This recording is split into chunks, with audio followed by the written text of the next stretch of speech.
ఊరించి ఊరించి ఊరగాయ నాకిచ్చినట్టుంది మన బుచ్చిబాబు చేసిన పని. అసలు ఏముందని భయ్యా ఈ సాంగ్ లో ఇంత హైప్ ఇచ్చాడు.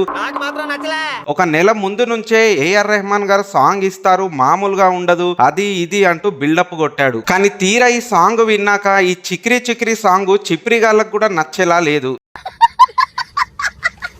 సాంగ్ ఆడియో పరంగా మాత్రం టూ డిసప్పాయింట్ అనే చెప్పాలి భయ్యా. ఏదో రామ్ చరణ్ వేసిన డాన్స్ మూవ్మెంట్లు, జానీ మాస్టర్ కొరియోగ్రఫీ వల్ల సాంగ్ ఒక అర్థం దొరికింది గానీ లేకపోతే అది కూడా ఉండేది కాదని నాకు అనిపించింది. ఆ రెండు తప్పిస్తే ఈ సాంగ్ లో చాలా బొక్కలే కనబడ్డాయి భయ్యా. జాహ్నవి కపూర్ కూడా ఊరికేనే స్కిన్ షో చేస్తూ తిరుగుతుందే తప్ప అస్సలు ఈమె ప్రజెన్స్ ని కొంచెం కూడా ఓన్ చేసుకోలేకపోయాం. మన బుచ్చిబాబు ఏఆర్ రెహమాన్ కి కొట్టిన డప్పులో ఏఆర్ రెహమాన్ సగం కూడా ఈ పాట కోసం అయితే కొట్టలేదు భయ్యా. నేనేదో ఎక్కువగా మాట్లాడుతున్నానని మీకు అనిపించవచ్చు కానీ ఒకసారి తమ్నైల్ ని చూడండి భయ్యా.